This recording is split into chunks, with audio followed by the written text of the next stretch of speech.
You are listening to the Savage FINcast, episode 58, the Mighty MANcast. Chicago. A criminal mastermind called Overlord held our city in his terrifying grip. Ordinary cops were losing the battle against Overlord's super freaks and mutants. Then, a miracle happened. When I found him, he had no memory of his past. I helped him find an identity and a life.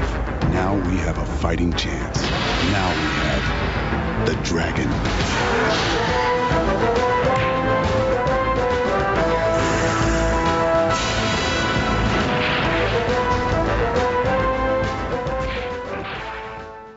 This is the Savage FINcast, the show that no longer sounds like a pile of shit. My name is Jim Purcell. I'm Craig Olson. I'm Raven Perez. And I'm Zach Hawkins.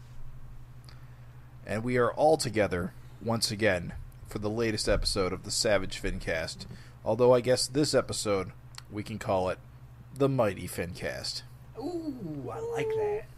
The Mighty MANcast. We're going to need to workshop that. The Mighty Cast. The Mighty MANcast. With the heart of a little girl. Yes, that is true.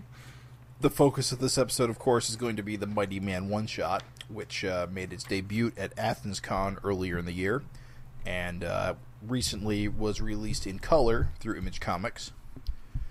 But before we get to that, we've got some...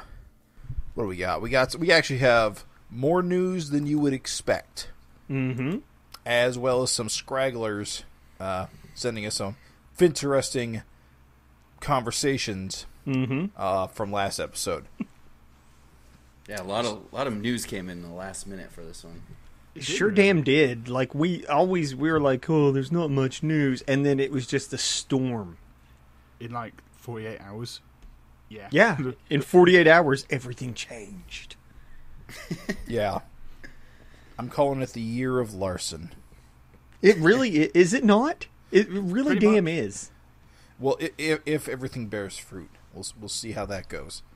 Oh, it's going to be fruitful. It's going to be fruity pebbles, baby. So let's talk about it. What do we got first? We've got news item numero uno, which I suppose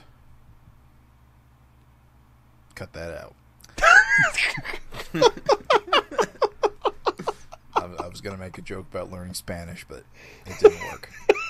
Did not stick that landing. Learning Spanish? Don't worry about it. So news item number one. Malcolm Dragon apparently moves to Toronto, Canada. The traitor. Yeah. Well, no. You know, for you, he would be, an ally because you both worship the Queen. Oh, that's right. Oh, I'm sorry. Do you think Malcolm could get knighted? Zach has just told you worships the Queen. He just learned that just now. We do? We're fucking mugging her off. That's what we're told in our history books. Mm-hmm. That's why she's on your money. Yeah. That you hate freedom and they love the crown. Yeah. And tea. And tea. Pouring tea into the harbour. Canada never threw off their bonds of oppression. They just kind of transitioned. I feel so attacked right now. It's okay. So We'll die of hamburger poisoning soon enough. Oh, Hamburger poisoning. It's the American way. What? If President Tiny Hands doesn't push the button first. It's all good. So based on the cover for Savage Dragon 227, which we got, Malcolm and family are moving to Toronto. There's no solicitation summary, but we have to believe it has something to do with issue 226, in which the solicitation copy insinuated that President Trump would deem Malcolm as an alien threat to the United States. I mean, that's pretty illogical leap to make. So yes, get kicked out of the country, start drinking Molson, become a Canadians fan. Well, it's a funny cover Go because he does have Or Maple Leafs fan. What does he have? Oh, he's got a Labatt's in his hand on the cover. Did I say Molson? I meant Yeah. Labatt's. I'm sorry, Canada. The funniest thing was I've been loving the reader reactions. Like one guy was like, "Really?" He was like, "Hockey sticks." It's like, well, yeah. Yeah, it was Canada's something cold, like, man. "Oh, all of our women wear Uggs, no pants, and hockey jerseys." It's good. No, that's dude. just Maxine. And there's like CN Tower on the cover, right? It's like all Toronto in the background. It's all gray. No more yellow skies for Nikos. It's all gray from here on out. That's true. It's really interesting though to think about, like, if this is really happening, is it going to last more than a couple of issues, and what does that mean for like the supporting cast that's all in Chicago That are all half aliens. Oh, that's true. I'm still questioning if any of them will still exist by this point. The ramifications are bonkers. Like almost every single thing about Savage Dragon is Chicago based. Like Belco Chemicals, the Freak Zone, the Danger Zone, where all the freaks live. I mean, The police force. yeah. Clearly, the option is to get the Lava Lord's help and move the entire city to Canada. There you go. Just move it across the river, tow it with the Atlanteans' help. It's bonkers. It is pretty interesting though, because I mean, you figure Eric has done so many different things with this book to try to mix it up and keep it interesting, and it's like, well, it just makes sense. Let's move to another location at this point now, or something. And it is funny how much like that really does bring with it. You know what I mean? Like even a different country, just to put it in a completely different country. And like, can Eric draw a moose? We don't know. He could just establish his own new set of Canadian heroes. Or Captain it's funny Canuck too. team up. Yeah. Everybody instantly went to that Captain Canuck. I'm telling you, Everyone like, loves Captain Canuck. Because Even there's though like, they've never read a Captain Canuck comic. because there's only like 3 Canadian superheroes that are There's known Puck. besides Wolverine. Marvel. Oh, besides Marvel. Besides Alpha Flight, that's the only thing. right? Yeah. Yeah. Well, I guess Wolverine and what's his name, Deadpool are Canadian, right? I don't know anything about Deadpool. Fuck him. Me neither. Scott Pilgrim's Canadian. That's true. They're very Canadian. They make a Canadian point as fuck. love their loonies. Now it's interesting. There's a lot of Canadian cartoonists. Like I know a shit ton of them, and Oh, Dave Sim. yeah, it's like it's funny. Nobody really like reps Canada. Like the way Americans put like American superheroes in America. Is it McFarlane Canadian? He could be. I don't That know. weird accent? He has a weird accent. I don't know if I've ever heard him speak. Yeah, Eric's even imitated him on the show. He's fun to do an impression of. He just got a unique voice. I'm not going to do it. But just know it's a lot of fun. No, it's a blast. You just stick to your young Woody Harrelson impression. That one's constant. I can't turn that off. That's all right. ongoing. I thought you were just Just trying a to be default cool all voice. this time. One No, it's a final good cover. I think I know. a shit ton of crazy stuff is going to come out of this. Well, like Greg said, I mean, just think all this stuff like, the Lava Lords and all that stuff, they don't really talk about. In Savage Dragon, like, okay, aside from the world tour, which had, Dragon going all over the world, how often does the book really get out of Chicago? Not a ton. Yeah, Just to- occasional trip to New York. That one trip to Oscars. Yeah. He went to Pittsburgh, Peril in Pittsburgh. He went to Detroit, Killcat. Would Oscars mean that he'd go out of state? I'm pretty sure he went to Oscars in San Francisco specifically. Yep. Huh. I think he went out there for his comic book or something. Mm-hmm. Speaking of which, I lost my train of thought. Well, let's move on to the next bit of news.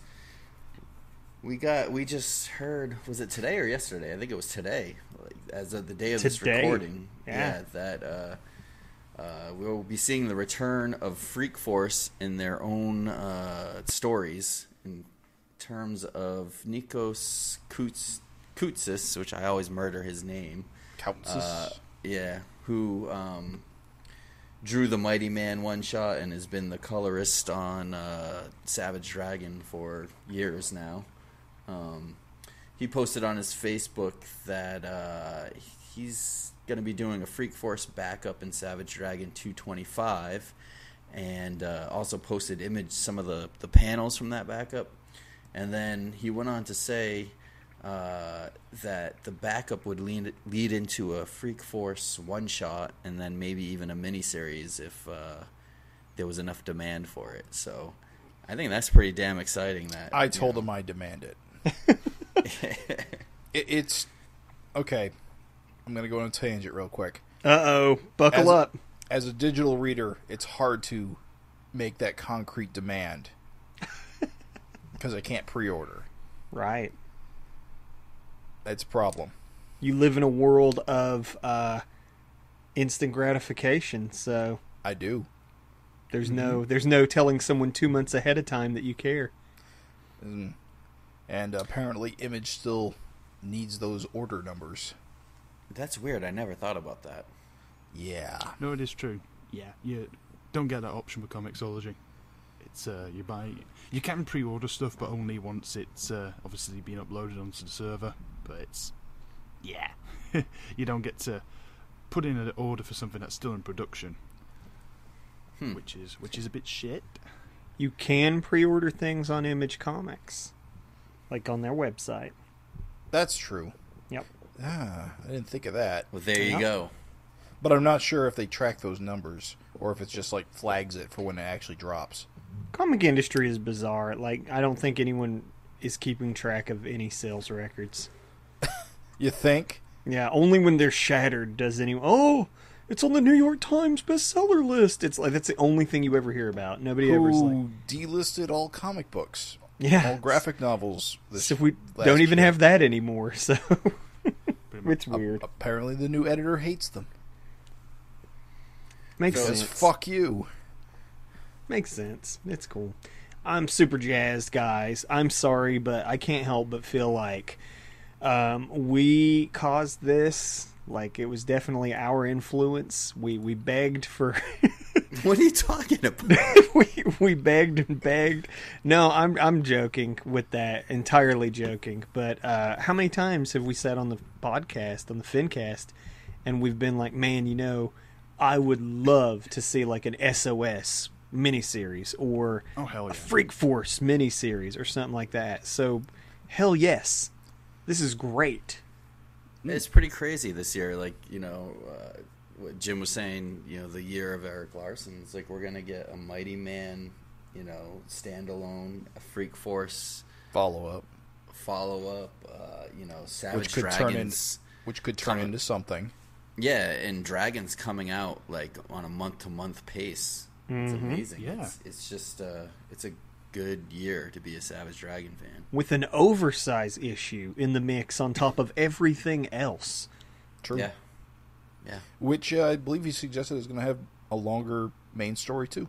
Oh, great. Well, okay. Maybe I'm speaking out my ass. I just got the implication from some of his Facebook posts that he's not... It might be a few more pages than 20. Oh, okay. Yeah, I think that's what I heard.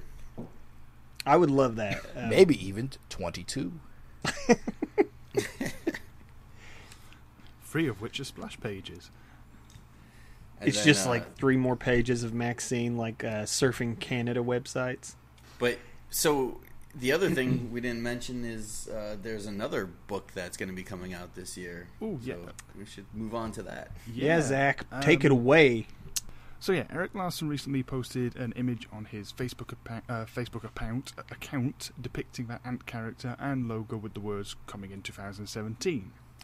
Eric purchased the Ant character from Mario Gully back in 2012 and has been working towards releasing a series ever since. The character has appeared in a handful of Savage Dragon issues and most recently in the Malcolm Dragon Spawn crossover, which we actually kind of tripled down on a few months back, didn't we? Me, Craig, me, Raven, and Jim. Oh yeah, yeah. I'm sure we did. We got through like the whole story arc in one episode. We read the balls off of that. Yeah, we did the 2 Spawn issues in one pack. Mm-hmm. Oh, no. We did the 2 Spawn issues plus the final Savage Dragon issue. That was an episode. It was. I had to do a double take that when I looked up like when he first purchased the ant from Mario Gully, like being in 2012. That's already 5 years ago. That's insane. God. Seems It doesn't about seem right that to me. long. Really? Well, it doesn't seem that long, but projects take a while to gestate, especially from the kind of background drama you sort of heard about after the sale. Yes, I heard about that. And of course, the time's got to be right. I can't imagine Ant's going to be an easy sell, but hopefully a successful one. Yeah. I just remember when he first like kind of announced it, and then he was like playing around with the ant logo, and he seemed to get that right away, and was like making different faux covers and stuff like that, and it seemed like he was gonna jump right into it, and then he kind of just waited. Remember, like every time we had him on the FINcast, we kind of asked him about the ant, and like eventually we just stopped. It almost mirrors that. What was the mystery comic that everyone thought was Scooby-Doo? Yeah. Yeah, the Scooby-Doo. I knew it wasn't Scooby-Doo. It was just that van. Yeah, what was the name of that oversized comic? Giant Size Bible Kung Fu Bible Stories? Yeah. Giant Size Kung Fu Bible Stories. That took like 10 years to come out. Yeah. Well, I'll No tell you, joke. I mean, I'm not reprints. I'm not speaking for, Eric or anything, but I'm just saying when you're doing one thing regularly, like your time for side projects is non-existent. Yeah, I'm sure. Well, that's what I'm wondering, if he's going to be drawing Ant. That seems like a lot of extra work. Well, I remember him saying on one of our FINcasts that he wanted to get a bunch of issues in the can before he... So maybe he's been working on it all along. That's what I'm thinking. That's at least I remember him saying that. Like before he put it out, he wanted a bunch of like That's issues smart. as a buffer. I will tell you something that after Headlopper through Image, which only comes out quarterly, but is a really high page count, it's like double or even maybe triple the size of a normal comic, but it only comes out quarterly. Even if he did Ant quarterly, but just gave us like more pages every time it did hit, I'd be okay with that. I always thought Savage Dragon could survive as a fat quarterly. I would never want that. Really? I would want it to stay monthly. I don't think Eric would change it because I think he's I'm such a sure not. traditionalist. That's it. Is that he wants it a certain way. He wants to, to be the perfect monthly comic. Mm-hmm. That comes out monthly. But for those side projects, I'm just saying, if it came out quarterly, I'd still be okay with it. I mean, that's, believe it or not, like I said, if you're reading Headlopper out there, you already know what I mean. Yeah, a big quarterly book like It's that awesome. really does. Oh, it is awesome. Headlopper And it is sticks with amazing. you. What's funny is it sticks with you. Like, you would think that in 4 months, like, how much crazy shit happens that you'd forget. But, dude, every time I pick up a new Headlopper, I was right back in the mix. There you go. That was a good book. So, it's good. How much did you pay to endorse that now? Oh, You can open up about these things. It's okay. €2. €2. That's not $4. worth fuck all. All European currencies are fucked right now, dude. You have no idea. It's okay. I know my wife is like, oh, this is a good time to go to England. We should go to England. No, For us, it's good. it's never a good time. Get mugged. Look, they brought money. So, sorry. Such a tangent. They Ant. brought money. Super. What does that I'm even super mean? jazzed for Ant. Moving along. So, basically, though, I guess before we move along, so, like, you bros still super jazzed for Ant? Did you just say you bros just super jazzed for Ant? Yeah. Bros. Bros, are you super jazzed right. for Ant? I am excited for Ant, actually. I am too. I'm All excited the for red more rubbery Eric. glory. I'm excited for more Eric Larsen comics. I'm mostly indifferent about Ant. Well, we're not coming at this clean like before. We actually know a little bit about her from, like, Spawn. So, there's the Gadget Man. There's potentially wacky stuff like flying cars. I could dig that. Yeah, I'm just saying, to me, hell yeah, bring it. I'm interested in seeing which direction he's going to go, because I can't imagine it's going to be anything close to the Mario Gully one, which actually sucked really bad. Oh, It really irritated me that one of the first comments on the Facebook post was like, "Is Mario Gully going to be involved?" Please no. guys. No. He bought him from him. It's not. The goal is to sell comics. Ouch. Meow, catty. That's too funny, dude. It's funny because I don't think I've ever read a Gully comic, but from what little I've There's seen a the reason dude for online, that. yeah. Well, he can draw like a motherfucker. I mean, I know that. No doubt. But He can draw, but don't... the other stuff. Yeah, that other Yikes. stuff's important. The panels, Yeah.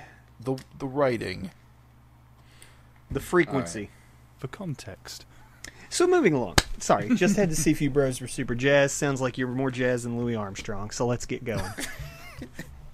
Interesting. Did you say that just so you could say that second part? I did. Just checking. Got to plant those seeds. I just like that you use the terms bro and jazzed. You got to have a very real good lot of words.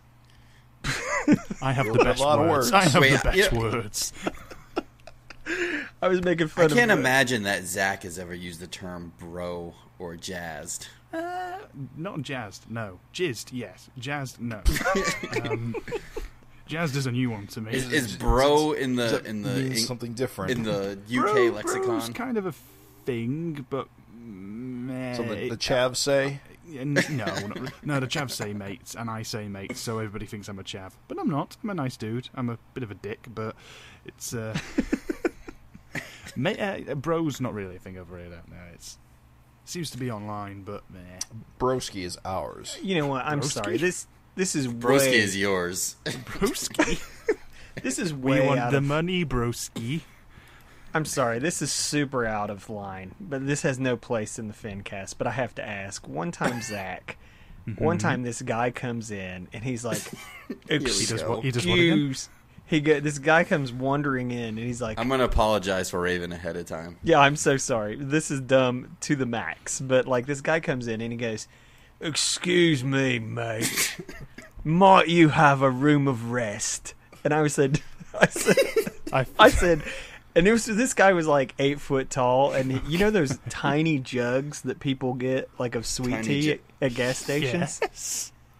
So Yeah. here's this giant drinking from one of those tiny jugs. It couldn't have been a more hilarious visual, and he's asking for a bathroom, but he's asking me if I have a room of rest. I thought he was fucking with The me. correct answer is the water closet's over there. I said, get lost. Go piss in the street, you giant. And then he asked if he could bum a And then he fag. slugged you. No, I'm just saying no one says room of rest anywhere on Earth, do they? That is not a thing anywhere. Okay, thanks. It's definitely not a thing here. No.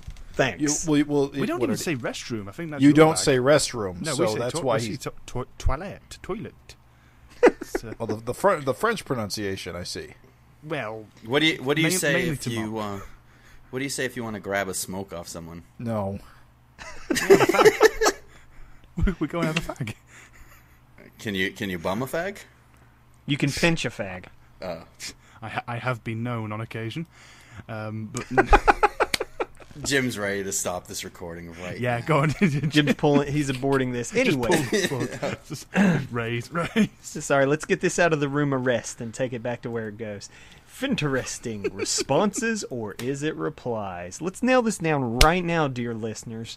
We decided, we workshopped it off the air, and the new final forever to be known title of this, we're taking it back to the classic Finteresting Conversations. So, the way this works is, this episode we are continuing Finteresting Conversations, where we ask you, the listeners, for your opinion on related questions or for your suggestions for future topics. However, we are only reading the replies to episode 56 segment, as we've not published episode 57 as of the date of this recording. So Lies. just remember, if you will, to send your conversations to us. We will read more than one. It's not like the exclusive only one gets read thing of the past. And please, if we don't read your letter, it is only because we're trying not to have another super juggernaut episode with like 12 letters. We're going to pin it down to like 3. Don't get us wrong. We want 12 letters. We want 12 letters. And we might read your letter at a later date. So Well, we don't have any letters. Yeah, because it happens. So I'm just going to read it off the air and stick them under my pillow before I go to sleep. Just wake up with like teeth instead of money. Just print out all of them. Remove from his mouth. But again, we appreciate hearing from you. We love it. It's super awesome. And again, you fuel this segment like you're the star, like we're reading your stuff. So please send those interesting conversations to savagefincast@gmail.com. So allow me, if I may, to lead us in to our topic. The Finteresting responses for episode 56, in which the topic was, which character would you protect from the wrath of Eric Larsen? So we got one Gavin. or the Death Whisperer, Gavin. So you got to tie up those loose ends, Eric. Kill them all. Kill them all, Peter. Marcos in New Jersey says, "Hey guys, in answer to your newest question, I know it sounds extremely cliche and old school, but I'd have to say for me, it'd have to be Vanguard as what should be a long-running and untouchable supporting character. He's great and seemingly very underused. His original and short-lived series from the 90s was great. Would love to see more of him in the pages of the Savage Dragon. Give him a new miniseries, one-shot, or new monthly, even better. By the way, love your Kevin Smith segue. I have to agree, his films are shit, excluding maybe Mallrats. But my least favorite. You don't like Mallrats? That's my favorite of all. I'm the weirdo in the room who hates Mallrats. It's he peaked. I prefer original Clerks. Oh my god, Yeah, Mallrats was Clerks, his dude. Pulp Fiction. Oh, Clerks was good. I like Mallrats. Oh, better. And I'm going to go out on a limb and say I actually like Tusk. It was fucking stupid, A but lot I of- thought it was a lot of people amazing. like it. No, you're not alone. A lot of people liked it. Yeah. Mallrats got Jason Lee, so Yeah, yeah. Mallrats has an extensive conversation with Stan Lee about superhero genitals. So I feel like Mallrats at its time was something that you hadn't seen before, but then they invented the internet. Catty. This is a Savage MeowCast with all this cattiness. I can talk about all my thing testicles all the time. Oh, Savage sorry, FinCast Marcus. apologizes in advance for any feelings Marcus, hurt. he didn't realize when he pinned this that Mallrats was going to be a trigger word. Or he didn't triggered. Watershed moment for the FinCast. Well, taking it back to our man, we got to let the star shine here. He says Yoga Hosers was a cinematic travesty. And it's 88 minutes of my life I won't ever get back. Correct. I should have known better, too, after witnessing the equally horrid Tusk. Suck it, Correct. Zach. That's harsh. Suck it, Zach, he That's says. too fucking harsh, man.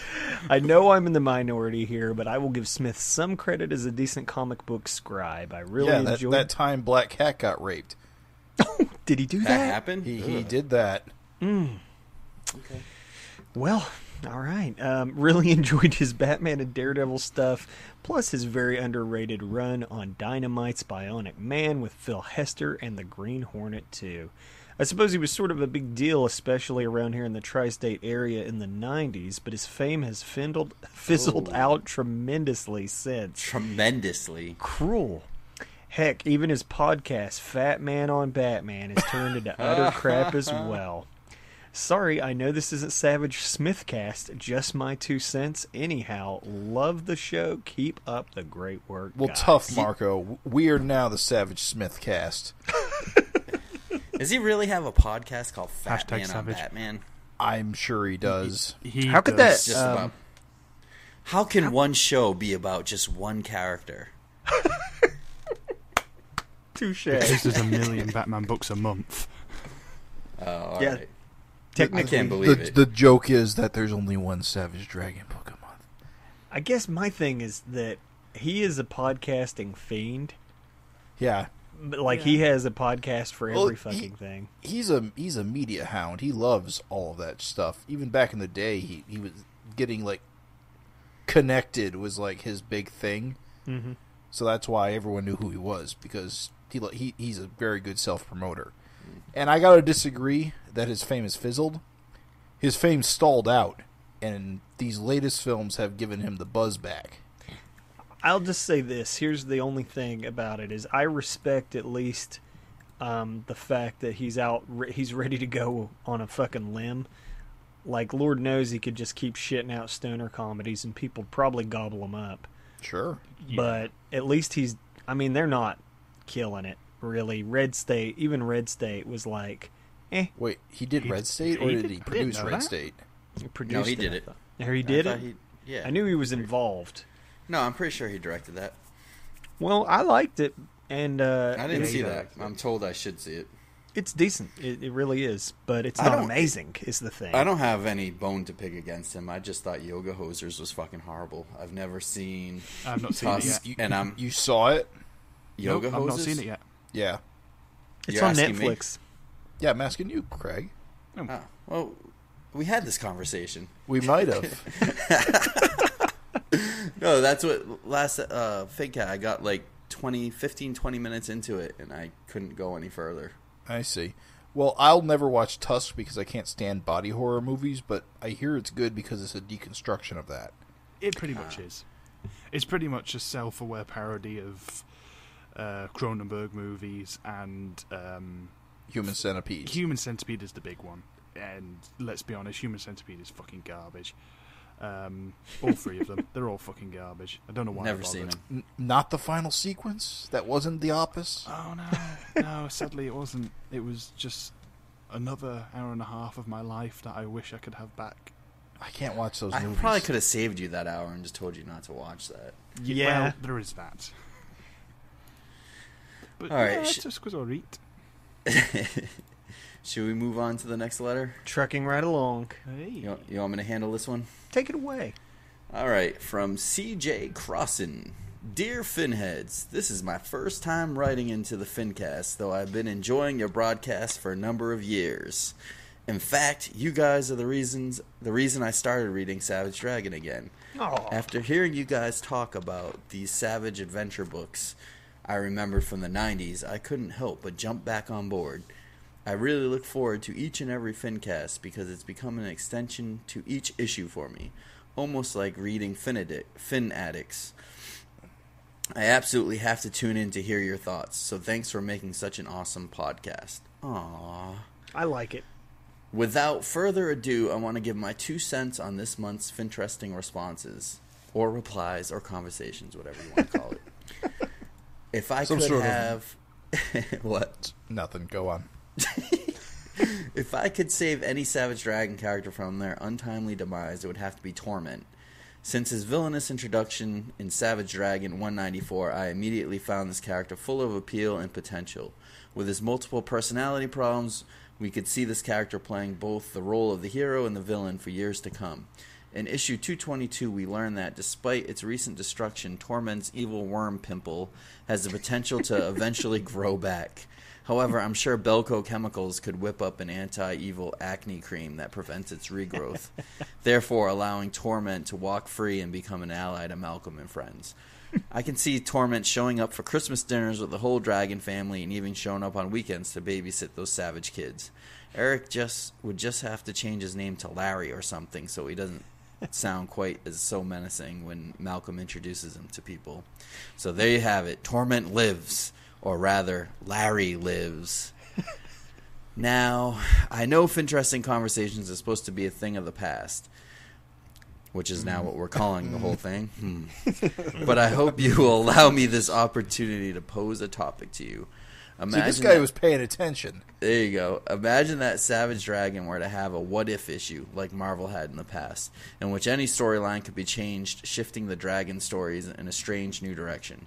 For example, what if Savage Dragon didn't land in that vacant lot, but instead he landed deep in the Himalayan mountains? And instead of being found by Frank Darling and trained to be a police officer, Dragon is rescued by Kung Fu monks and brought to a secret monastery to be trained as the Savage Dragon Master of Kung Fu. So if you could make any what-if issue of Savage Dragon, what would it be? Thanks for creating the FINcast, guys. I thoroughly enjoy it. Your fellow Finhead, CJ Crossan. Nice. I often think about what-if Savage Dragon stories. Now, the fun thing though, is that the Savage World storyline did a lot of that what-if stuff. Which is why I dug it so much. Mm-hmm. Even though at the time it was new to me, I could totally tell that all these timelines were fucked. And it was totally entertaining for those reasons. I love fuck timelines. I love going to the Doom timelines. Only in this case, it survived. Right. And the original was doomed. No, I think I was just saying that there's so many different guys that have died in Savage Dragon that there's so many infinite, like, what if someone survived, or what if this reality hadn't changed. You could just do so much with Savage Dragons, but I don't know. I was never that much into what-if books. Oh, I loved them. They were awesome. They were my favorite.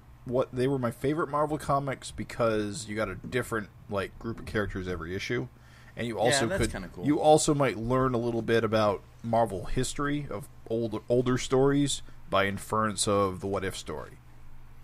I did have a bunch as a kid, but I don't know. I don't know how well that would work in Savage Dragon. Like I said, there's just... I don't think it works as well. I mean, you could tell some big what-if stories.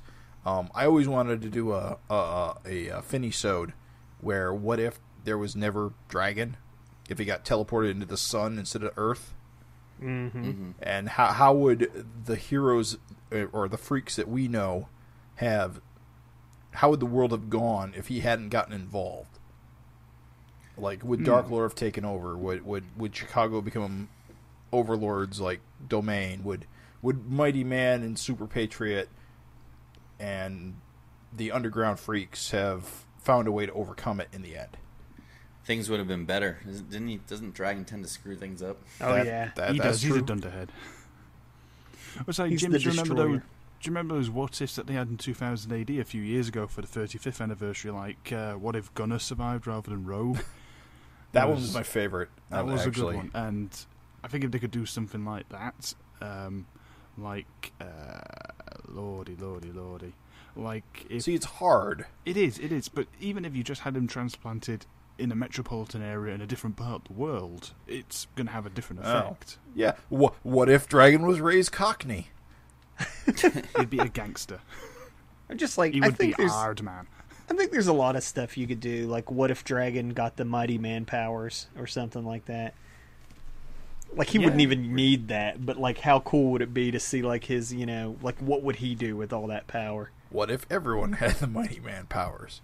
What if Dark Lord took over, succeeded? Well, then it'd just be Dark World. Oh, yeah, that's right. We've already seen that. Oh, yeah, that's what happens. It's a shithole. Sucks, man. No, I think it's good. I think there's some fun ideas you can have in there. Part of the thing that makes Savage Dragon so awesome is just how final everything is, so it's kind of cool to play in that sandbox. It is fun to play in the sandbox, but I think because Dragon and by proxy Malcolm are kind of the main characters and everything sort of revolves around them, it's harder to do the what if stuff because there isn't that much to work with. Yeah. Because either they're not there or they are, and some small variables change, and it doesn't. Ultimately, Dragon succeeds or he doesn't. Yeah. Well, I think CJ's suggesting that, there are pivotable. What a great word. There are pivotable. There are pivotal moments that could redefine everything. Like him being found by monks and not just a cop. You know, it changed. He was like a monk instead of a cop. But the thing about Dragon is, he landed on Earth with all the knowledge. So he would know what the monks are. He would, you know, he might join up with them, but he's not, like, dependent upon them. You're saying monks are not as influential as Chicago PD? I'm saying Dragon is an independent woman. Does what he goes where the wind takes him. Does what he wants. I don't know. I think there's some fun stuff. You could do, like, what if, you know, the Brotherhood of the Sword. It's not the Brotherhood. It's Covenant of the Sword. What if the Covenant of the Sword raised Malcolm? You know. What if Malcolm was never thrown into Dimension X? Yeah. There would be no follow-up book. Yeah. What if, you know, Glum never got the God Gun? Like, how would shit have gone? Like, clearly that God Gun is what gave him the push. What if he got his other 2 wishes? Yeah. What were the other 2 wishes? We'll never know. What if Jennifer died on the second panel you saw her? Oh man, the book would. If you're gonna push this 10 to 11, that's it. What if she didn't kill her husband? You know? Yeah, that would have been pretty significantly different. Well, I think there's a million different ways, like we've seen, we can go with this. But I think it's time to move on. Okay. Savage Larry. You're giving us a lot to think about, CJ. Yes, thank you for writing in. I just wanted to say real quick before we move on from CJ's letter that I remember when I wasn't on the FINcast, like, just how awesome it was to be able to tune in and, like, hear and, like, just even, like, you guys just, you don't realize it. It's funny. I talked to Craig in person. He doesn't realize it, how awesome it is to just have something to, like, tune into and, like, hear. And it really does, like, it's cool because you can read the issue, and then when the FINcast comes out, like, you get that little extra. I don't know, it is fun. And even now, no one at your comic shop reads Savage Dragon, do they, Raven? all I get is shitty barbs. Shitty barbs. Apparently you have 2 secret readers. Yeah. Yeah. But no, it's awesome. It is fun, and I'm with you, CJ. I appreciate, you know, again, thankful that, you know, Craig, Jim, Nick, you know, Adam, the founding fathers, like, thank you so much for, you know, getting this thing started. Like, what appreciate if it. there was no Savage FINcast? Oh, dark days. We don't want Hillary would be president. We don't want to go into the Berenstain universe. We're done. We gotta keep it together. And we finally got one last letter from, why do I always get these last names? Russ Burlingame. That's good. That's it. And he says, who would I save if I could protect anybody in the book? Thunderhead. I think Completely this agree. I think this is funny because Russ is he's the guy from comicbook.com that does the interview with Eric after every issue. And he's like one of their head writers. It's like you get the guy that's the writer and he gives us one sentence. I'm happy he wrote in. Thank you for writing in, Russ. Totally awesome. Enjoy your work. Oh yes. I just got a chuckle out of him. His response was basically a sentence. Concise. But, the funny thing is his subject line of his response was titled "Finteresting, I can't remember what the second one was called," which apparently either can we. But as you know, Raven's throwing down the hammer, and boom, we're calling it Finteresting Conversations from here on out. Forever no shall more be. Responses, no more replies, conversations, folks. And you know what? Can I just say that, shall we go ahead and make CJ's suggestion the Finteresting response that we are posing to the audience? That's a good one. Yeah, and we'll you know what? Since there's not going to be, so after this one, right? We'll have time. All right, so we will need a new Finteresting topic, right? Yeah. Yeah. How does that work?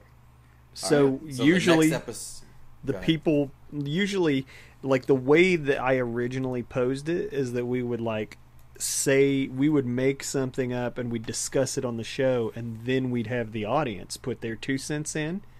Unless the audience comes up with something good. Unless the audience comes up with something good. So, you want to So roll the with question- CJ's? Yeah, so the question would be, if you could make a Savage Dragon-centric what-if comic, what would it entail? Yeah, and please discuss. Be concise like Russ if you want to, but please, we love those wordy.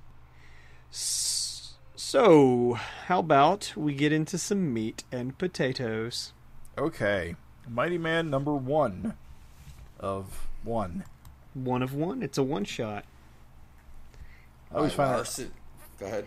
I always find that a little weird to call it number 1 when there isn't going to be a number 2 right away, because this is the second Mighty Man number 1. Yeah. Then you'll just have the year next to it. Yeah, that's how you do it. Then just put the year next to it to start. Just call it Mighty Man 2017. Don't you think that'd be a little weird? Weirder than a 1? Just call it one shot. Is Mighty what I Man say. one shot probably would be okay. Or 0. I don't know. I'm a crazy person. Mighty I worry Man about Annual. such things. Mighty Man Nah. issue a half. Well, you know they used to do halves and stuff. Yes, they did. Ugh, wacky times. Wackier don't miss it. times. I gotta say, for one, alright, I know that we touched on this basically in the news, but just what a treat, anyway, to get extra anything. Like, I'm super jazzed. Anytime we can get extra Savage Dragon related content, fantastic. I'm good with it, yeah. I'm always glad to get something. And something about this issue in particular, I get a feeling that it was structured so that... Because there's 3 separate stories, and I think they're all 5 pages each, or possibly... We got 1, 2, 3, 4, 5, 6, 7. This is really happening, folks. They're 8 pages each. So I think it was structured that if the individual issue didn't work, they could be run as backups really easily. Makes sense. But apparently Nikos is just a damn powerhouse. Yeah, I gotta say. So it's for the listener, it's Nico Koutsis, who's our usual colorist for Savage Dragon, who's taking over on all the art and colors, Oh, yeah. and Eric doing the story, with Farron Delgado doing the letters, which are superb.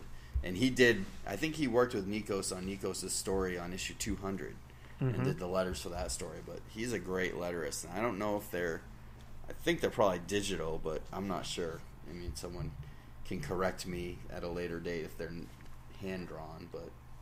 They look very hand-drawn, and yet they're super crisp and clean like digital. Right. Yeah. So you gotta think. Probably a custom font. Yeah, you gotta think. But I think... Go ahead. Well, I was going to say, I think Nikos also posted some black and whites of these, and they had missing sound effects. So I think that's all him. Okay. But no, you're right. I love the lettering. It's got that old Artie Simek kind of feel. Like, I don't know, just the... Well, what's great is he puts he accents the dialogue with... I'm not a letterer. I don't know how to Just phrase bold. it. Bolding it, and like when Mighty Man says "Hey" on the second page of the story, it's bubble letters. That's not how this game is played. You should Or- know that. I mean, a lot of them, like the "I wasn't ready" panel on the second page. It's just, the lettering is great. I never really, and I've said this before, I've never really thought much about lettering until I really got into Savage Dragon, and even more when we started talking about it out loud and discussing the art in the issue amongst ourselves. I've really got a great appreciation for a good letterer. Oh, yeah. Absolutely. Like, if you... Just again, to, like, or fight like a man, just like the way, like, fight's all giant and man, just taking that extra time to, like, emphasize stuff. Yeah, once you see... It's so funny because just the timing of us having this conversation. Like, Blambot, they put out a big lettering guide about sound effects, and everybody's like, oh, yeah. And I was just like... Yes, dudes, like, graphic sound effects are awesome. Like, a comic, the lettering should not just be static and default. Like, you should have that lettering be lively. So, yeah, this lettering on this is fantastic. Savage Dragon doesn't even have emphasized words in the dialogue. No, No, it really not doesn't. typically. Which is weird to me, now that I think about it, since that's such a classic comic thing. Yeah, it's super not done a lot. Like, if, I mean, I don't know. I guess maybe, who knows, all Marvel and DC books could look like that now, but... Oh, I doubt it. I'm pretty sure they don't do that anymore. Well, the last thing I bought was Multiversity, and it didn't have anywhere near... That was like, what, a year ago or something? No, a couple, yeah. Yeah, it didn't have anywhere near this amount of love in the lettering. Like, it was pretty much just typed out. So, yeah, not a lot of thought. I missed the days where Savage Dragon had those like opening titles, like the big opening titles on the first page. We shit on that. I'm not as big a fan of those. I remember us shitting on that on the FINcast. Which I don't episodes think I was, shit on which that. issues Maybe were you those guys- in? Maybe. Those were still going on in the early days. I think they stopped around 90 something, 190 something. I think they definitely were still going on around 171 where we started. Right. I wouldn't have And seen these, them. They're not reproducing the archives, so... No, they have should to be. Yeah, they definitely are. He started doing them with Savage World, and he just kept doing them even after that all sort of like stopped being a throwback. I know what you're talking about now. Yeah, sorry, I thought like you were the talking title of the, Yes. giving the comic a title. Like, Yes, up front. yeah, I do And know what that you're talking about. that was always my problem with it is that it made sense when he was doing the Commandy thing, the Fantastic Four thing, not so much when it transitioned away. Yeah. I don't know. I like it. I think it works well in this Mighty Man issue. I think it's cool. Yeah, it Part really 1, 2, works 3. great for this. Oh well, this looks great. This isn't exactly the same thing that he did on those issues. Those were like the splash page was in a box.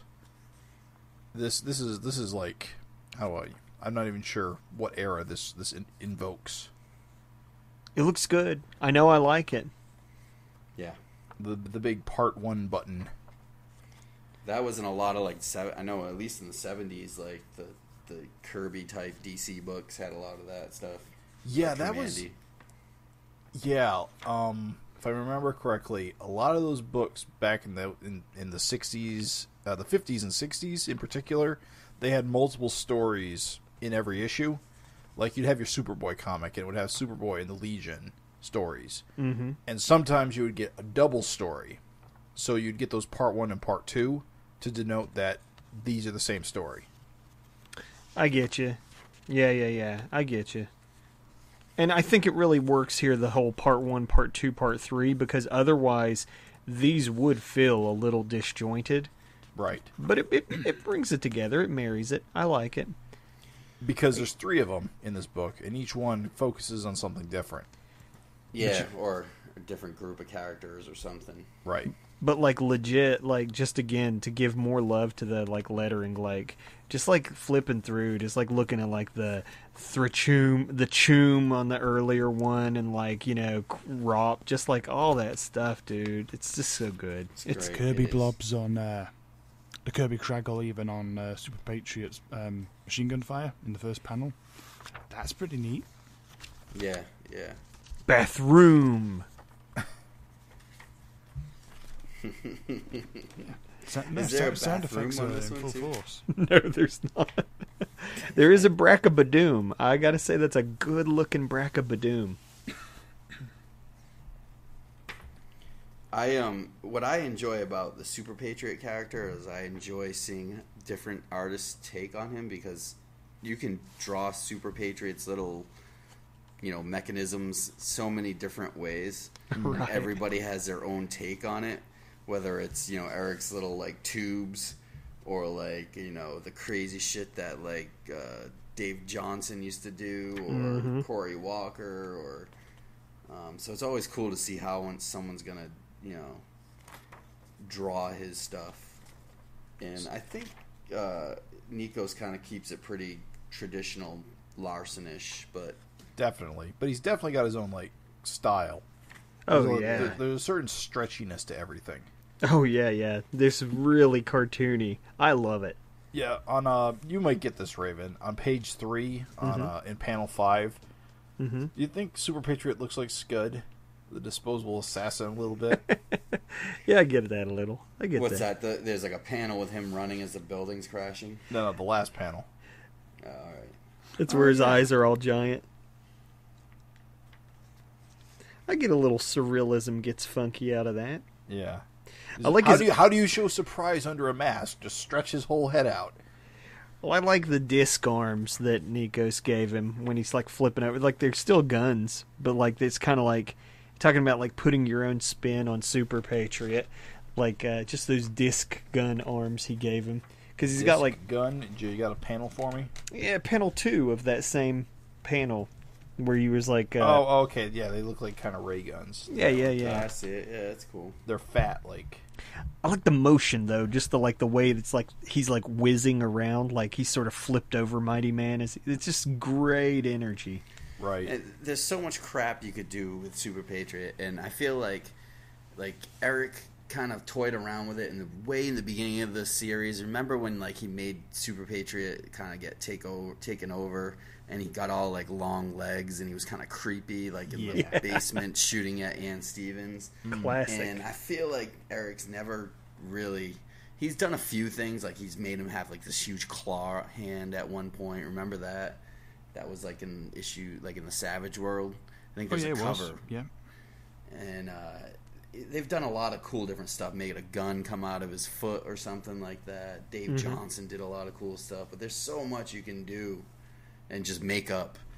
And it's such a like absurd character when you think about it, you know. He just does all this shit, and like bullet casings come out, like an unending stream of bullet casings come out from him. Which is weird. Where are they coming from? Yeah, it's just silly, but it works. Don't want to awesome. know.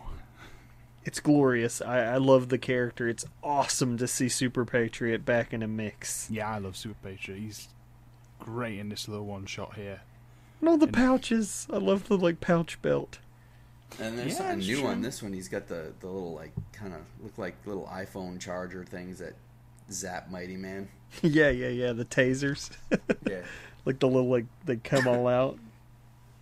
Yeah. Just good action, really good, and I like that. Like Mighty Man is super powerful, but you know, just getting slapped around, really. Yeah. So the whole, go ahead. I found it a little weird that after a building was dropped on him, that Super Patriot, who has known many Mighty Men by this point, would be worried. I mean, it's still a he little was hurt. girl. Yeah, but it's Mighty Man. You drop a planet on the guy. I guess. And Unless it'll be she fine. changes or something. I don't know. Well, then I guess you could say that maybe she accidentally bumped her wrist while it was collapsing. I guess that'd be something to worry about. Just a Well, little obviously kid. they're not that worried because like her mother is letting her train with Super Patriot in the danger zone. So Yeah. obviously they realize that Mighty Man's pretty invulnerable. What were you gonna say? No, I was saying, yeah, she has experience. She knows Mighty Man's tolerances. One thing I had to, what made me wonder is, where's her husband Larry? She said something to the effect of like she's all I've got, which Oh yeah. you could say that right. if you're married, but it still seemed weird. And then you look at her apartment, and it doesn't look like the apartment of a doctor. Well, Bradley's like a creepo, so who knows?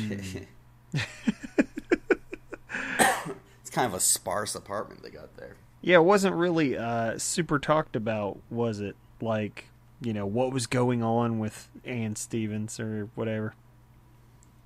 Yeah. Just sort of like, hey, here's Mom and the dog. And it's like, oh, well. Just the line, like, it could be nothing. It just said, be careful with her. I don't know what I do if something happened to her. She's all I've got. Which I could see people saying that if they were married still, but it still seems a little weird. I don't know. Yeah, I kind of, yeah. Maybe she found out of Little Wise Guy blood. I actually forgot about, oh man, good point. Yeah, I forgot all about that whole, like, creepy, Immortality obsession. Yeah. I forgot all about To be fair, that. if I remember correctly, we saw him very recently Yeah. when Malcolm went looking for cancer cures. Mm-hmm. Yes. I'm pretty sure he went to him. Yep. And his research had stalled significantly, I think.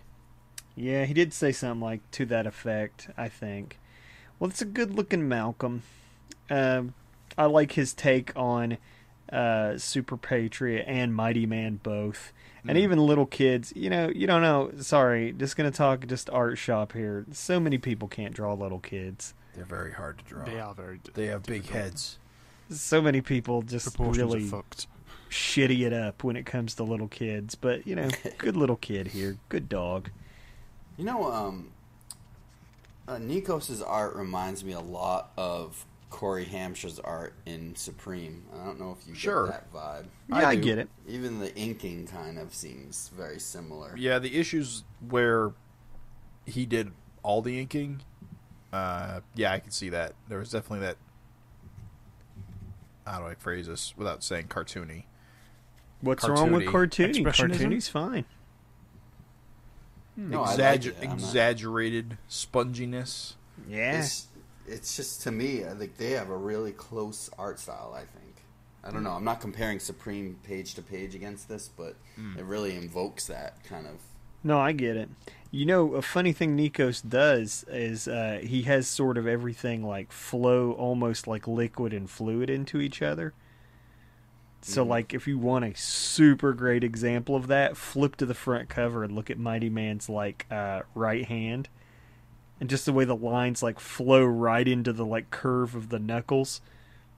Like, that thumb's all just up there. yeah.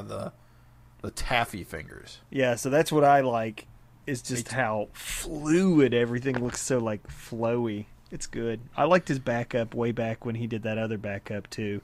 He's got a good style. Oh, was This that might be- in the 2000 issue? 2200? Yes. I've learned to issue stop 200. guessing. Yeah, I'm fairly sure I know it was the one with the ogre attack. Yep. You're right. It was 200. Yep, the ogre attack, exactly. It's good. So So- it was the SOS. So this might be reading in to things a little bit more than necessary, but Super Patriot refers to her as Ms. Stevens, which I believe is what you say when you want to be ambiguous, rather than Mrs. or Ms. or Miss. So it does kind of question what her marital status is. Well, yeah, and what's Larry's last name? Laugher. Isn't it with a B? Like, 'cause what? It wouldn't have been That's Stevens. Huh? It wouldn't have been Stevens. No, No, that's a good that's- point. That's Ann's. So Let's get that in. We got enough of us here. Someone. Larry Find it. Bradford. Right, Bradford. Dragon always called him Bradley or something And that's like what that. Mighty Man's Betty Bradford. Right. Ew. Ew. Yeah, Miss Stevens, and yeah. So hey, She maybe must there's an be- implied separation here. Well, time will tell. Interesting. Or is it finteresting? I gotta say though, part one was good. I like Super Patriot fighting with Mighty Man, and I know it sounds funny. I guess she was never much of a character, but it's always good to like. I liked Nurse Stevens. I liked her. Yeah, So I liked Anne. She was kind of a pleasant supporting character who didn't do Yeah. anything wrong. yeah, she was nice. So it's just I don't know. It's kind of cool to check in on her. Except for that one time she got shot in the head. That was ghastly. The Mighty Man. Do you remember the original Mighty Man series, which was a collection of all the backups that we talked about? Mm-hmm. The funniest thing is on the credits, which I was disappointed. There's no Josh Eichhorn credit in this one. Oh But yeah. on that one, it said Josh Eichhorn also transforms into a nurse at times, but there's no magic involved. Classic. So anyway, we get into part 2, War Games, starring Barbaric and Ricochet with Mighty Man and further training of little Betty Bradford. Pow.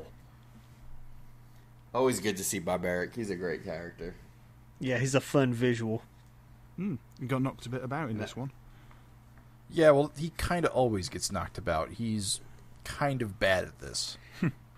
Yeah, he's a giant dude, but yeah, he's never really been like anywhere near as much of an ass kicker as you would think he would, based on his appearance. Rock or yeah, he still has some of my favorite all-time scenes in Savage Dragon when it was the whole SOS arc when Dragon joined the SOS team way back when, and epic adventures and self-promotion.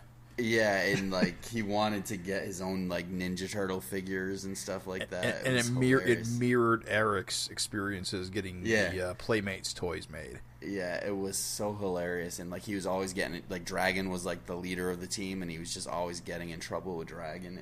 Just some awesome hijinks, like great writing. It was that's one of my favorite arcs of all time on this book.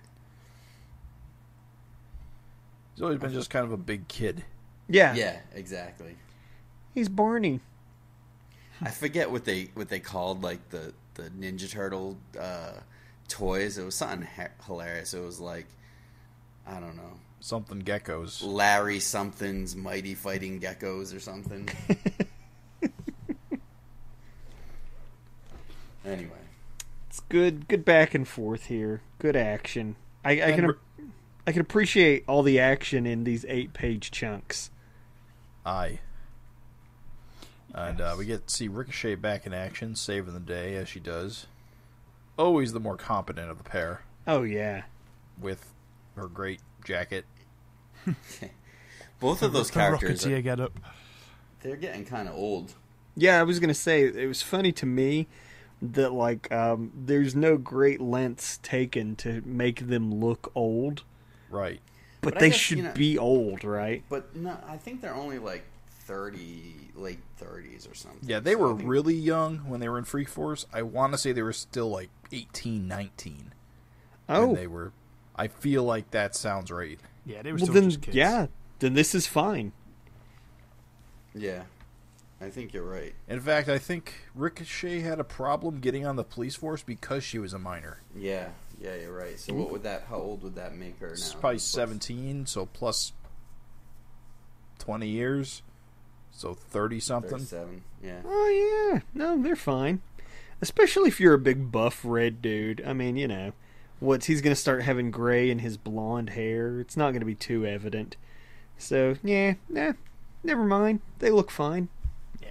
They're going to age fine. Criticism rescinded. They're certainly looking better than they did 100 issues ago. Fat. Yeah, that was embarrassing. Guys, I do have to say, I love these dopey-ass campers. Like, just you getting this? You getting this? Like those guys. Oh, man, with this phone out. Hey, man, that's what you do when you see superheroes fighting each other. They just thought they found Bigfoot. Nincompoops. Yeah, that was pretty neat. Yeah, it's a quick little story of them kind of fighting in the campground. It's a tiny bit of a retread of the first story. It is, kind of. I don't think I prefer it as much as the Super Patriot one. But the kind of, obviously them getting recorded, and I feel that's going to segue into something with Barbaric basically being really aggressive, Barbaric fighting Mighty Man being broadcast on the news. You figure that's going to go somewhere, but it doesn't go anywhere in the one shot. Mighty Man, menace. And throughout, for some reason, they have a hard time calling her Mighty Man and just call her Betty. Oops. Because they're dumb. I think it was just a punchline, honestly. Like the whole, we're recorded, and then like, you know, like he says, like he lets it on, like, you know, like he just did something dumb. You know, Barbaric just said the wrong thing in the heat of the moment, and it led to like news coverage of like Mighty Man gone berserk. Like, you know. Man, he's a method actor.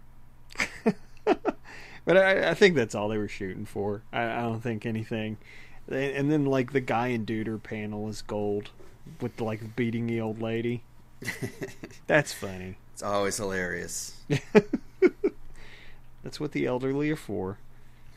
So we get to the last scene, the last chapter, part 3, which kind of ties it all together. Before we start, we have to talk about this really quick. Craig, you got a copy of the Athenscon version of this book. Yes. It's all black and white, correct? Yes. Did you read it when you got it? I read it real quickly. Because what is revealed in this seems so blatantly obvious that if it was in the Athenscon version, nobody mentioned it anywhere. No, I got it and I read it real quick, and I didn't go back to it, and we didn't cover it in the FINcast, so I didn't study it, and I totally missed it. Like, I guess I just glossed over it. So for listeners, the timing on this is interesting. Oh, I gotta remember the issue number. I actually should have it right here. The Athenscon issue came out before issue 222. Mm-hmm. Issue 222 was the introduction of Marcia. And I did go back to double check, and she definitely is in the black and white Athenscon version. So, in this third part of this story, Marcia is in superhero gear in action. Yep. But she's never, like, introduced or anything, and you can almost think she was, like... Somebody else? Just a filler character? I don't know. I'm not sure. I don't know what I was thinking. Like, I just glossed over it and just... I just can't believe nobody on the internet that I read on the Eric Larsen fan page asked, who is this? Yeah. Why is she playing the Rapture role? Well, now we know, though. Well, yeah, because after the Athenscon issue came out, 222 hit, and we were introduced to Marcia, and what her deal is. So this was like a preview of that, and then, of course, the color issue of this came out after 222. Correct.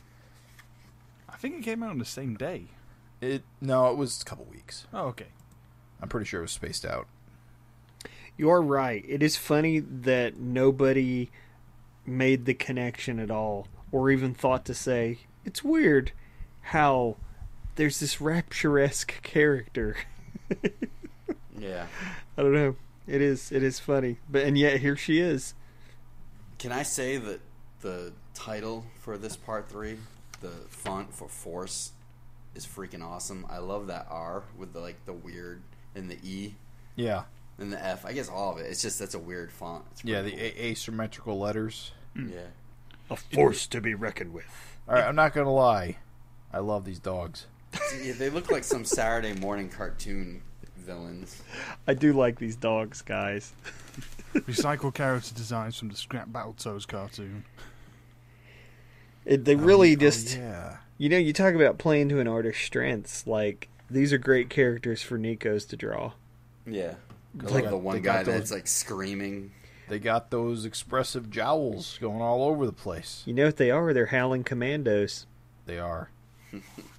And that splash page on the next page is pretty awesome because that's a callback to the same splash in like one of the original issues, which Probably they Freak also Force #1. no, I think it was like Savage Dragon series, like 304, issue 304. And then they did it again in 115, I want to say, when they were all like fat and out of shape. Of course.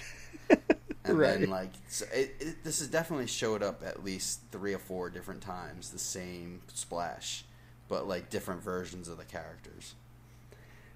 So I'll have to Awesome. go and try to like find which issues, and like get some screen grabs of them and stuff like that. But So, slightly more surprising than Marcia is Horridus is on the team. Yeah, baby. And no glimpse in sight of her kid. Right.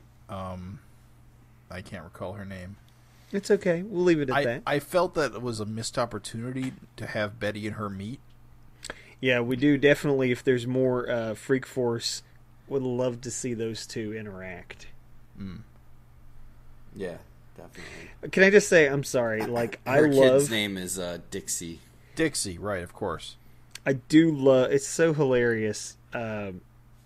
Super Patriot bitching about Trump, and then like their reaction to his bitching. Oh, and so that gives us a clue, though. So I guess the Freak Force is working for the government now. Right. Because in the past, the Freak Force were just like the A-Team. They were just like paid mercenary guys or something, you know? Someone hired them and they did a job.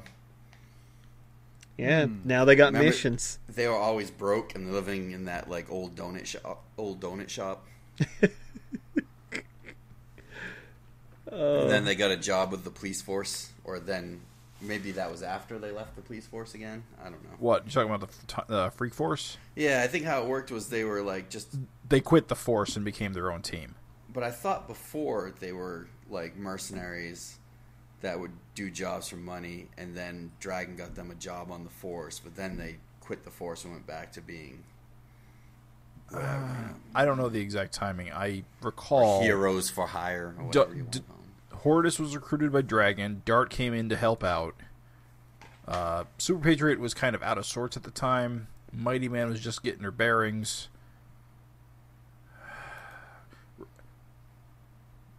Ricochet and Barbaric were also brought in around that same time. I'm pretty sure they were trying to bring that. Mendoza was trying to make the Freak Force team work. Yeah, maybe it wasn't Mendoza. One of them. And when Mendoza started trying to fuck things up, and then they quit and became Freak Force. Gotcha. Yeah, that's it. You know you're driving someone who knows this. Absolutely bonkers. You're driving some crazy. Hopefully Augie's not listening to it. You know who? That's absolutely... you're right, though. They quit and they became like bounty hunters, basically. Right. Yeah, the catch-all superhero role. And Yes. I don't know. Maybe you know, but Barbaric surely is exploding the head of that one dog. Isn't he? Yeah. Just killing the shit out of him? All that black blood. You hear that runch? Yeah. Everyone else is kind of like, knocking him around, but he surely is decapitating that one guy. Man, they got guns. They're gonna shoot. They're shooting at him. It's pretty bad if someone brings a crate to a gunfight and you still get decapitated. Meanwhile, like Ricochet's just bouncing off of him like speedball, and they're just getting like slapped by Hortus and zapped by whatever her name is, Marsha. Does she even have a name? Is it Lightning Girl or Lightning Lady? Lightning Lady. Yeah, the lamest name that was suggested by Malcolm. I just want to say these 4 panels of action is like that's another Savage Dragon staple, I feel. Yeah, It's just good. It looks good. I just like to see 4 panels of people kicking ass. I like Ricochet breaking the panel border. Yeah. It's good stuff. I like the one panel where Super Patriot's blasting one of the dogs, which you just see his hands. See, it's not just Barbaric. And his other hand is stretching out like Mr. Fantastic to grab the dog. Yeah, there's your elastic limb. There you go. You were mentioning that earlier. There it is. Yep. Nice bit of Funny detail. thing is I just Gadget noticed that right limbs. now. Nice little bit of detail on Super Patriot's boot on that last one. Yeah, it's a good looking boot. You He does know, a good- one. I guess I'll wait until we get to the end. I got a couple of. I love the book. I'm glad there was its own standalone Mighty Man book, but there's a little bit left to be desired at the end of this issue, I thought, and I'll wait until we get to the end. But Agreed. We'll throw into the wrap up, but now here's talking about things being in black and white. I guess you probably wouldn't have maybe seen this wrap up. Well, that's jumping ahead. I guess they confront the final dog with his giant hairy wart and his eye patch And his creepy comb over. But dude, eye patch, come on, he's Nick Fury in the Howling Commandos. there you go. He's Confirmed. Confirmed. Nick Furry. Nah, it's good though. It's I like they have that little sympathetic. You can put a little bit of a touch in there to make your villain sympathetic. It's good. But again, it's a shame, Craig, that you didn't have more of a an opinion on like your initial reaction. Like, did you see this plot twist ending of who they're rescuing coming? No, I did not see it coming at all, and I don't think that this character has ever been mentioned at all, even as a civilian. Which that's kind of a problem that I have. Oh, okay. So we're jumping into the ending. All right, take it away. Where were you going with this? No, I was just curious, like, if you saw it coming. Like, I think if it's more like in color, I was thinking, oh, they're saving a blonde cheerleader. Oh, all right. And then as soon as she threw the thing, I was like, oh shit. It's like, is this a Dart-related character? Instantly, I'm new. So, like, I was just saying, like, if you were reading this in black and white, that's one of those instances where that would have sold even crazier, because you don't know what color her hair is. Oh, yeah, that's right. But this suggests that, I don't know what their last names are, but all these women are actually superhuman. That they all have super aim. So well, the training is the thing. So you have the original Dart, which was Jill August. Hero. Jill August's father was Sergeant Marvel. Okay. And the evil Dart isn't even like a sister of She's Jill her niece. August. She's her niece. Which would mean her brother's daughter. Right. So where's the brother? They were killed. Seen him. The parents, remember Dart, the evil Dart. Oh yeah, she murdered them. Allison Summers murdered her father. As a way to like cause Captain Sergeant Marvel to like grieve and bring her in. Yep. And then killed Sergeant Marvel. Yep. Yeah. Well, sabotaged him, but yeah. Oh no, she did shoot him. Yep. Yeah. That's right. Sergeant Marvel then was father to Jill August, because he was Bill August. He's father to Jill August, and then this woman, Jane August, who we're just hearing about now, is the heiress to the August fortune. So She should become Sergeant Marvel, just to say fuck you. yeah. That would be, you know what? That's how you do it. You don't have her be the new Dart. You have her be the new Sergeant Marvel. So my question now is, if she's going around, if she's going to be Dart, which is to be seen. I can say that we've seen it, because on Nikos's preview pages, was there not a Dart in those pages? Yeah, right. Was so there? How is the public going to handle an evil Dart and then a good Dart that looks exactly like an evil Dart? They're not. They're not reading the book.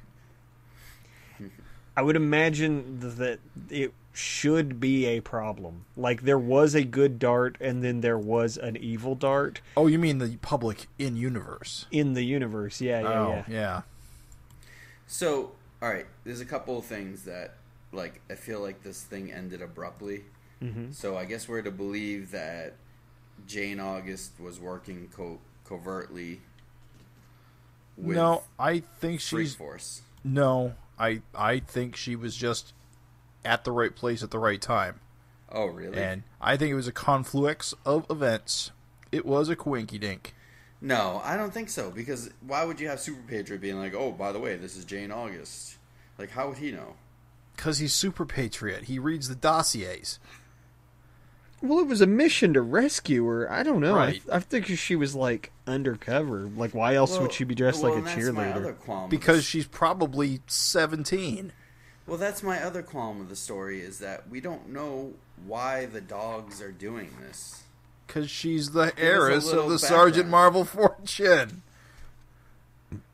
Well, it's not clear, though. She's an heiress. Yeah, we do get, though. He says, give me what I want or she's dead. Like, they're trying to get some kind of, like, retribution. Like, whatever they've gone through to make them into dogs. It's suggested that the attack dogs, attack dogs. They call them terrorists out to destroy America.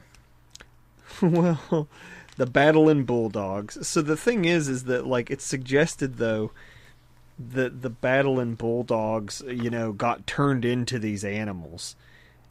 And so it's kind of suggested that, like, whatever they're trying to do, I mean, they got this heiress. I guess you could infer that they're trying. Well, what's so funny is they're ransoming her for whatever they want, either turn back or start new lives. Yeah, they're just trying to get something. Yeah, it says it's all gone, man. It's all been taken away. Our lives, our humanity. There's nothing left. I have nothing to lose at this point. So something changed them. Yeah, I'd assumed the way that it was written that these guys wanted to be cured or left alone or just whatever they were after. You're right. You know what? It's not. And Jane says it was a lucky shot. She's being humble. If she was undercover, she wouldn't be humble because they would know her abilities, her skills. That's true. No, I don't necessarily agree with that. You could still be humble. I think it's a coincidence to reunite Freak Force. You know what? Because that's how things happen in superhero universes. It can't be that she's trying to stay undercover, because if that's it, then Super Patriot super shits on her cover immediately by saying her older sister was the original Dart. It's like, you blew my cover, dude. It can't be that. I had witness protection. Thanks very much. Well, he means the original Dart as opposed to the second one. The evil Dart. Well, I was just like shitting on the undercover Jane theory. Well, at that point, she doesn't need to be undercover because the bad guys are all taken care of. So you're saying she's a government operative that everyone else in Free Force hasn't met. Only Super Patriot knew, but is in on it. Oh, okay. It sounds like I'm completely wrong there. It sounds like what your guys are saying is correct. I just didn't. That's the way I read it for whatever reason. I just took it at face value that she was an actual captive, and that she just happened to be Dart's sister. I assumed that that's kind of the way I read it, is that she wasn't yet like undercover. I just read it that she'd just been kidnapped and that she was fucking rich and they wanted to be turned back into humans or something. Yeah, that's the problem with the story. It doesn't tie it up of like why her and what they want. I don't know. I think just maybe a little more dialogue of what was going on. So you're saying it's confusing. Get rid of this extra cover and put another page of story in. I don't know. Just something or to tie up. What they could do is put in an extra page of an epilogue. No, not well. You could do that too, but I was thinking the bios and do one for her and explain it. Yeah. I would have liked. Yeah, I'll say that. I would have liked, rather than Malcolm. I know this sounds funny. Yeah, why the hell is Malcolm there? But rather than Malcolm, I would have appreciated a bio on her. On Dart, or just Dart in general. Well, he might not be ready to release all that info yet, That's true. But you could have just had like question mark, question mark, question mark, but you could have had a whole page just dedicated to her and Marsha as new recruits. Yeah. Well, there you go. Marsha's not even represented, but again, do you know if these bio pages were in the Athenscon version? They were. Well, that's why Marsha didn't get one. Oh, yeah. That would have been a spoiler. That would have been a spoiler like a motherfucker. Well, also, too, though, not to be dumb, obviously Malcolm needs, a spot because he's the lead of the main book. So, obviously, that's why he's in there. So... You know what's funny? After all these bios, there's Mighty Mail, World's Mightiest Mail. Mm. And it's got the email for Eric, but the actual mail, you'd send to the Image Comics headquarters in Portland, Oregon. Do they just scan it and send it to Eric or something once they get the hard? They probably forward it. It probably doesn't have to. Wait, no. The person sending the mail would pay the postage. So what does that save? I don't know. Maybe when you're that big, someone scans your mail in and emails it to you. Or types it up, yeah. Types it up. He has said in the past he prefers email or even a direct message to a physical letter these days because he can just copy and paste it. Gotcha. So, it's cool that you can still snail mail a letter in, but it's weird. It is, yeah, that's a great point. And it's Portland, Oregon. Isn't Image offices in San Francisco? No, they moved. Oh, they did? I didn't know that. I will say, though, it is funny. Here's the thing. I smelled extra series coming on anyway. I guess the Mighty Male, World's Mightiest Male, I kind of was like surprised to see a call for that. Like, it just seemed like there was more coming. So when I saw that like there was going to be a possible Freak Force spinoff, I was like, all right, man, good. I thought it was just a joke. But yeah, with that news of the Freak Force series, it would be kind of cool to have the Mighty Male be the letter page, since it's already been established here. And as always, any pimp for the fantastic Savage Dragon wiki is a good thing. Readers, new readers especially, people are always like, what do I do? Where do I start? It's like, dude, you have like the greatest resource available, like constantly updated. Use it. Like, yeah. SavageDragonWiki.wikispaces.com. Maintained by Gavin the Legend himself. That's Gavin Higginbotham, the editor. So all in all, thoughts as a whole. How you feeling? Overall, go on, you guys first. Glad to have it. Second that. Yep, I'll third. I'm pretty tidy with it. I think it's a neat little one shot.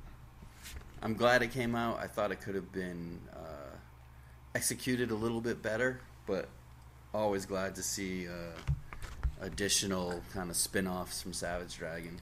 I think its execution came down to he wasn't sure what format it was going to take, so he planned it as a backup and turned it into an Athenscon one-shot.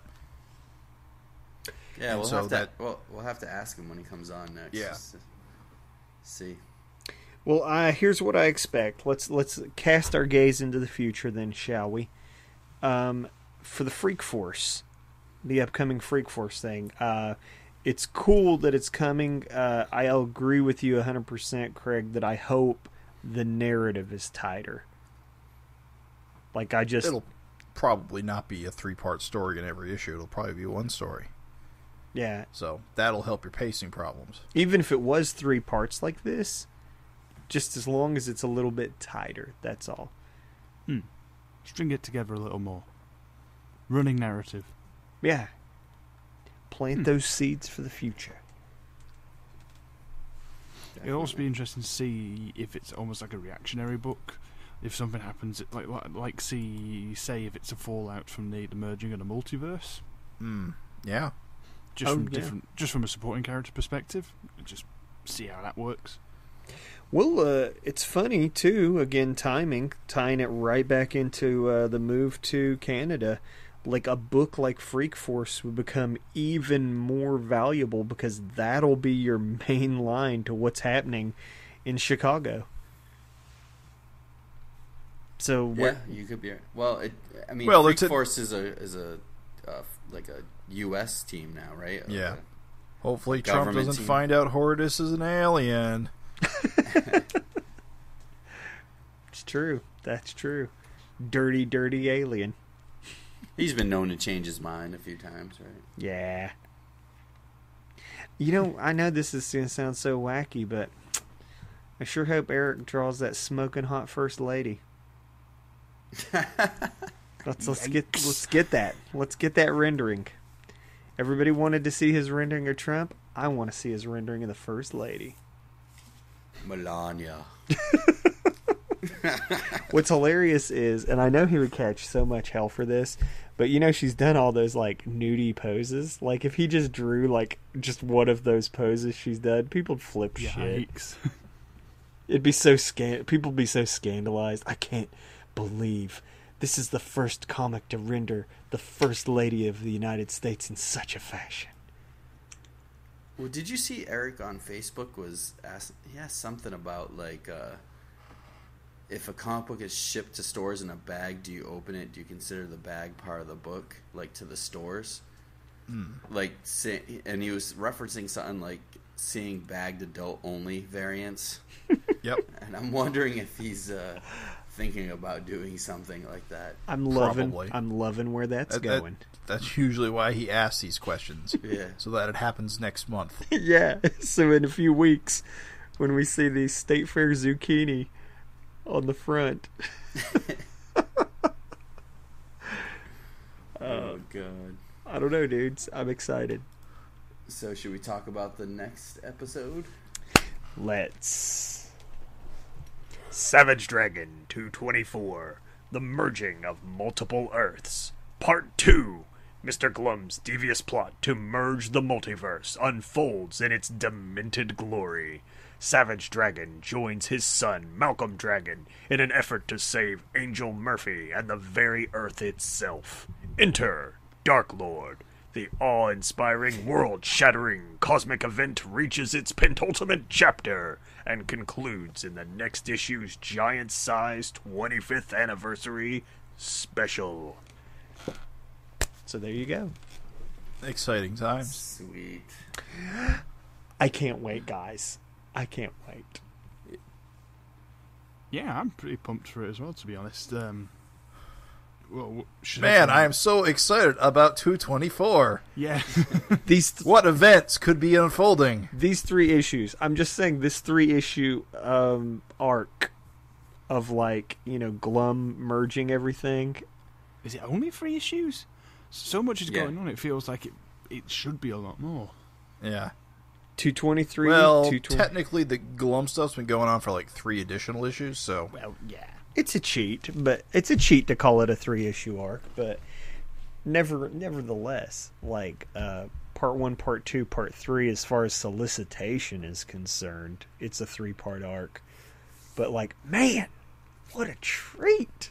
Like, this stuff's killing it. I don't know. Yeah, I can't wait to see positively. 225, honestly. His anniversary issues are always the best. Oh my god, dudes. Bumper-sized, yes. I went to the comic shop and I was like, listen, because they fucked me on my Jock cover. And I was like, guys, if you will be so kind, when 225 comes out, please put both variants in my box. I was like, it's guaranteed money. I was like, I'll buy them both. And Why can't they order them on previews? They can. They simply chose... After busting my balls for months about being the only... Like, I forget. Can I just say... And you're talking about the Jock April Fool's Savage Dragon 223 cover. Right. You didn't get. I didn't so get for it. the listeners, tell that story, because it's pretty funny. So every month I go to the comic shop. I've actually quit going to the comic shop except to pick up Savage Dragon. And then I pick up all of my stack at once. So they're actually, like, super happy to see me, because every time they see me, it's like a $80 pop, right? Or like $120 or whatever the stack has gotten up to. But, like, they know that I'm coming, like, whenever Savage Dragon comes out. And so, like, every time I go, they super bust my balls about being the, quote, only reader.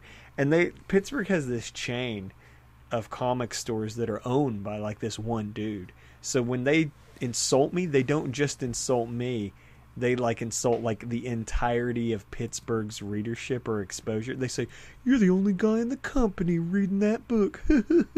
Now, that means that not just am I the only guy at that store buying Savage Dragon, but I'm the only guy at, like, 6 stores buying Savage Dragon, right? That's the way they're, like, trying to, like, bust my balls. So I go to the comic shop feeling super duper secure that I'm going to be able to snag that Jock cover right on up. I get my stack and I notice, and they're usually so good to put the variants in there because, again, it's easy money. They know if they get it, I'll buy it, right? I noticed there's no April Fool's Jock cover in there. And I'm like, dudes, I was like, where's the April Fool's cover? And the guy says to me, oh, sorry, someone just bought it. It's like, Did they bollocks? I told him, I said, whoa. I said, guys, what the fuck happened to you're the only guy in the company who reads that? And they all sort of hung their heads just a little bit. And they were like, there's like 4 or 5 people reading it. It's like, you douchebags. I said, whatever, dudes. It's all good. I said, just know that in the future, if you want, throw those variants in there. I'll buy it. I said, so that means, I said, for the next issue of Savage Dragon, I said, it's going to be like $9 or something. I said, you can either make $9 off of me. I said, or you can make $18 off of me. I was like, it's your call. Beg them to take your money. I know, dude. I have such a good comic store. I guess I'm lucky. I just send them an email. Hey guys, I want this. Can you make sure I get it? No problem. I'll always get whatever I need. They're cool. To be honest, a lot of people were super pissed. They were like, oh, jerks.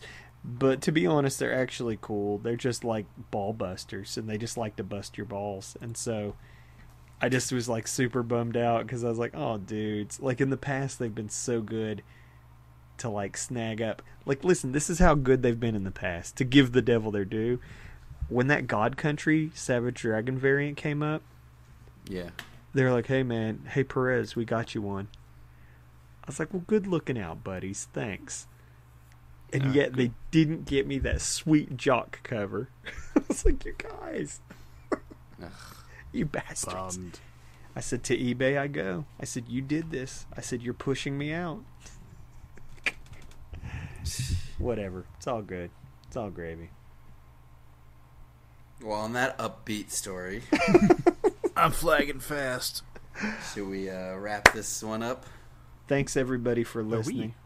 Thank you for listening, everyone. Yeah. If you want to send us emails, you can send them to savagefincast@gmail.com. Please do. It's always a pleasure to hear from you. Always. Zach, thank you for joining us. Thank you for joining Always us. a pleasure. Craig, We didn't even point out this is a 4-man podcast. We're like Voltron almost. We're at our maximum capacity, unfortunately. You can only get 4 people on cast. Our new recording solution only allows up 4 people total. oh, so that means on interviews, somebody's got to take the hit. Shit. It's all good. Well, guys, thank you so much for the awesome FINcast. Always a pleasure to talk with you, gentlemen.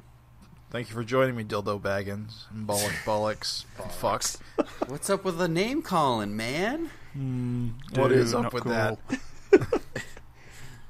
All right, take care, guys. Adios. Au revoir.